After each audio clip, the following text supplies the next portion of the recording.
You alright, mate? Not eating anything? No. Don't know what I can eat now. It sounds like you're suffering from paralysis analysis. Paralyze you in a second.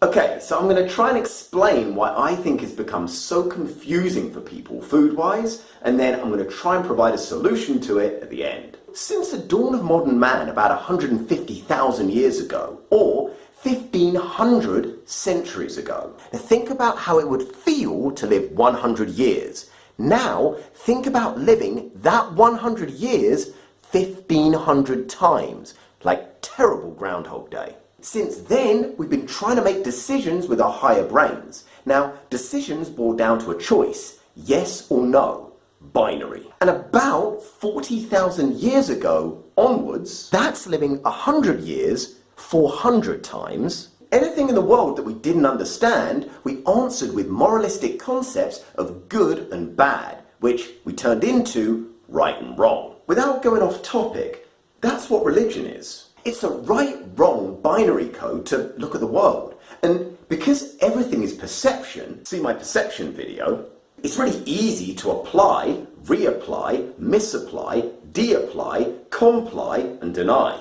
So you can analyze what you eat from a moralistic perspective. It's right, it's wrong. So, eating meat or animal products is right. No, it's wrong. The swine is right. No, it's wrong. Or beef is right. No, it's wrong. And beyond religion, different countries have different views on the right and wrong of eating animals that we feel emotionally attached to. So, don't eat cats and dogs and horses, but chickens? You're gonna get it. Now this isn't supposed to be a philosophy vid, but morality is group and location specific. It's not absolute. There's no absolute right and wrong. There's only relative right and wrong. Absolutism gets you stuck in philosophical and incongruent dead ends really quickly because it's relative. Okay, I'm going to do one hit it and quit it. If aliens say they're blowing up the entire Earth unless this baby's killed, is it right or wrong to kill it? Leave comments below on that one.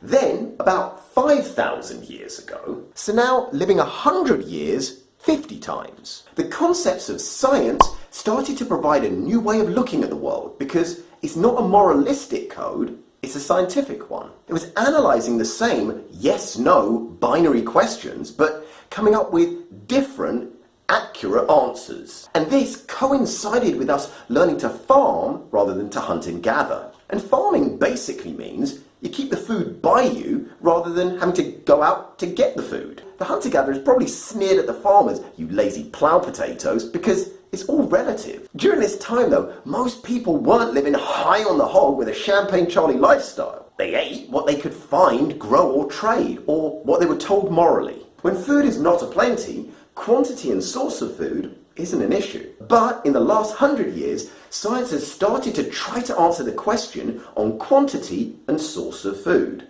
Now remember from the first video, quantity and source is a spectral concept. The problem is, science gets turned back into binary. Right-wrong gets replaced by yes-no, which gets turned into good-bad, which is the cousin of right-wrong, and we're right back where we started. What you've really done is just swap one uniform for another. On top of that, the bonus is that scientific study allows you to play scientific top trumps. My study's better than your study. Well, this study disproves your study. Now forget any of the other issues of scientific study. This is a world of endless possibilities, and it appears more open, but it still leads to a binary conclusion. Good v bad, which is slightly different from right v wrong, but is it more useful?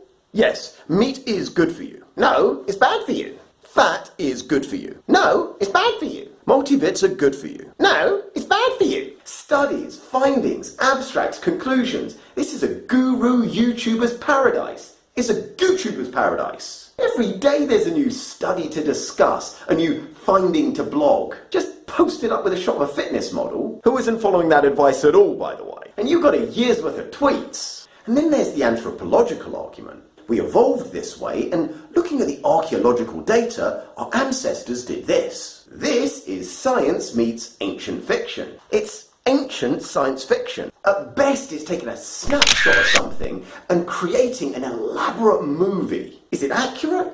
There's a chance. Is it debatable? Absolutely. But you can argue forever because it's all a theoretical model. Early man performed like this, ate like this, hunted like this, felt like this. But until Doc Brown invents that flux capacitor, we won't really know. It's best guess territory, and there's nothing wrong with that. But if you take best guess historically and times it by best guess for you in quantity and source, you do end up with guess squared. And then add in the Shyamalan twist in this story, we're searching for optimal health. Optimal health is an oasis. It's a mirage. It's an idea that we can't quantify. Even if we got there, we wouldn't know it. We'd only know that we were there once we left it and didn't feel as good. You want to know about food and drink because you want to improve your health, wherever it is on this scale. And you've been told that nutrition will affect it.